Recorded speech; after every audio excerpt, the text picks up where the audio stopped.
Thank you for joining us today. My name is Gail Watson, President and CEO of Women Speakers Association, the go-to place for innovative leaders, change agents, and women with a message to connect, collaborate, and grow their visibility worldwide in order to fulfill her mission. And as part of helping her to fulfill that mission, we are very excited to introduce you to Voices of the 21st Century, a book featuring a collection of female voices rising up to educate, guide, and inspire. And here with us today is our featured author, MissyJenna, a bold, brave, and brilliant woman who shares a powerful story in this book. So I'd like to welcome you to the show, MissyJenna. Thank you, Gail. That was a beautiful introduction. Thank you so very much. It's an honor to be here. Honored to have you. Now, we'll just give the listeners some clarity. MissyJenna, at MissyJenna, is really your internet stage name, so to speak, Yes. but we can call you Jenna? Correct. Good. I just didn't want to confuse anybody. All right. So, you know what, Jenna? Love your story because, I mean, you dive deep into the heart of an issue that affects just about every single one of us. I mean, you go into the classroom at an early age and really challenge the status quo there. Yeah. So just before we dive into your story, I first want to know a little bit about it and what has inspired you to share it in this book.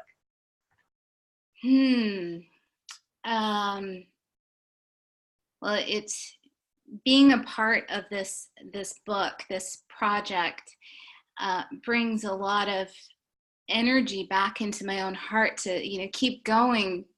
There will always be challenges and obstacles, but there is something important at play here, and that is helping children discover their voice and to discover that schools can be a place for very valuable learning to happen. We just have to get our bridges, which have been a little bit off balance in the delivery and the reception of education. So being a part of this book helps me to put my own voice to work in helping others understand a child's experience of school.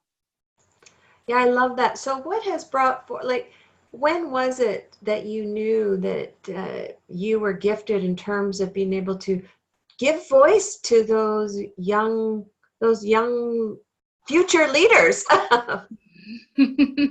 Well, my story, my chapter is called Learning to Understand, and it's based on the concept of conversation. So we're taking the con out of conversations, inserting com. And the day I remember the tickle in my heart. I was problem solving with two 5-year-olds in a kindergarten classroom, and there was a breakdown over a Lego piece, a blue Lego piece. There was one child who was more visibly upset than the other child, and so I invited them to come over and we'll have a conversation. And I used a big word. I knew that I used a big word, and sometimes that's enough to sort of interrupt the upset. And one of the students said to me, "Miss Jenna, I don't want to have a conversation." And he flipped his M and his N, but it was that that aha moment of conversation. And that was in 2013. And since then it has developed and grown legs and turned into a new model for learning. I love that because, I've been hearing a lot over media over the past few years, and being a parent myself with 2 kids, you're hearing the high rates of anxiety that kids are experiencing. And just the fact that you have introduced this new word into our language, conversation, really flips it on its head, right? Yeah. It changes the energy. Totally. I love that you get that, Gail. It's it's an invitation to understand, and it's an agreement. I'll stay calm, and I'll listen. I'll listen to what you have to say. Oh my goodness, that's powerful stuff. So how is this new word, this new sense of being, I mean, it's always been in you, but what are you doing with it today? Okay, so we have curriculum design for schools so that we can take conversation into the classroom. We have also, funny enough, leaders in the outside world are recognizing that there are some things missing for people in school because they're showing up at the workplace and some of these critical skills are not there for them. So also we have corporate workshops to bring conversation into important workplaces to get dialogues flowing and creativity boosted. And also, well, I partner with the local university, so I take on practicum students in the social justice program, and they're developing skills as leader and learning about conversation as a new model. I love it. And you know, just how you roll it from elementary school right into the workplace. Yeah, I mean, it really feels like it takes a lot of that reactiveness out of a conversation. Totally, Gail. Interrupting patterned ways of thinking, being, and creating through conversation. You're a genius. Okay, so so tell me, reading this story that you have in Voices of the 21st Century, what do you want the reader to take away from it? I think the key thing I would like the reader to take away is that, you know, we may all live on different places on this planet. We've all had to experience learning. None of us got to escape childhood, and we all went through stuff, you know, and probably quite an isolated feeling of having to deal with your challenges. I want people to know that we are at work here bringing light and understanding and compassion into classrooms to give children that voice and that power to take ownership of their learning and the way that they think and the way that they create. So I hope that the reader can identify themselves in the chapter, either through the child's experience or somebody who is themselves wanting to create change in the world.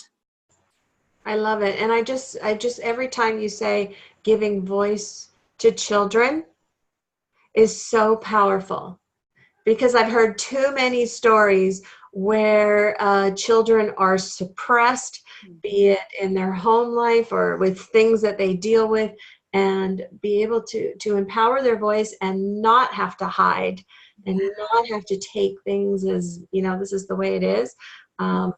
It's really empowering for them and giving them strength. So I want to really thank you for that. Thank you, Gail. That, Thank you for giving me an opportunity to share in this book. Like, this is so exciting, and I can't wait to be able to give copies to the people who've been supporting this process. well, and that's, you know, bring up copies. I'm just thinking, you know, who would be the right, who do you want to see holding this book? Like, who has to read your story? Well, I would love to see parents reading the story. I'd love to see educators, teachers, principals, leaders in the education space. And I would like to see presidents and prime ministers reading this story, knowing that, you know, if we really want to cause change, it's when we do things that benefit the children that the world begins to change. Oh my goodness.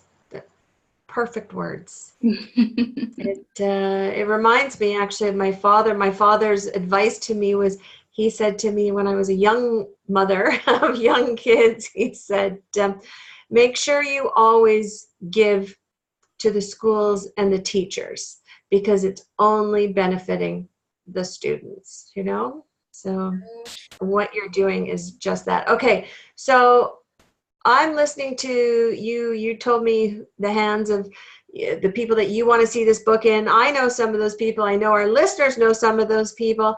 So Jenna, if we want to order a copy from you, and even one step further, I'm almost thinking is if you would be willing to put in a personal message into that book, like an autographed copy for someone very special.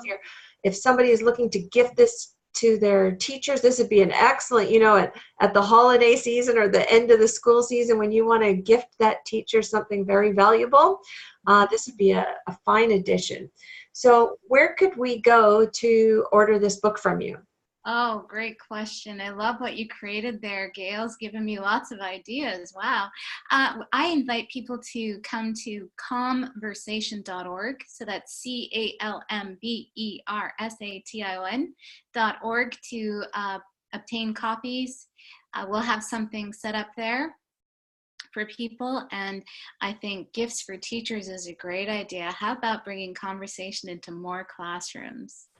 Absolutely. And Jenna, I wish you had gone through our school system. So, I mean, if there's packed chairs out there listening right now and all those people, I mean, you need to invite Jenna in to really introduce this. And, or if you have contacts with the Pro D Days for teachers and or government level, this is a big movement. Jenna, I mean, you are challenging the status quo out there and really shaking it up and giving children their voice. I want to really thank you for that.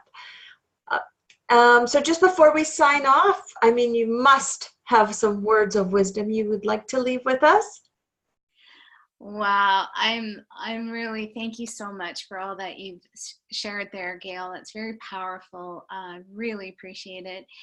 In terms of words of wisdom, I have 1,000,001 quotes I can think of, but I guess what I'd really like people to see is to listen to their heart, to follow their heart. There's something in their heart that they know that they've always wanted to do and they haven't done it. And I'm going to provide words of wisdom as an invitation to look inside your heart and to do that what you know you wanted to always do.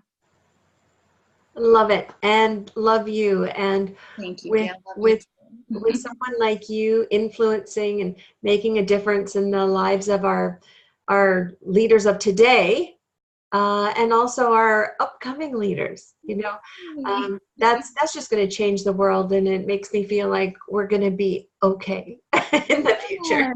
Yes. Oh, wonderful. Thank you, Gail. I really love this interview. You're so much fun. Oh, and so are you. And I'd like to think of this as we just had a conversation. Oh, yeah, we did. My first conversation. Well, that's awesome.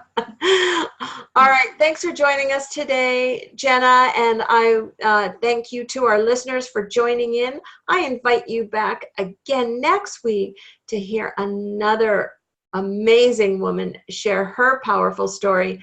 Thank you for joining us, and we will see you again soon.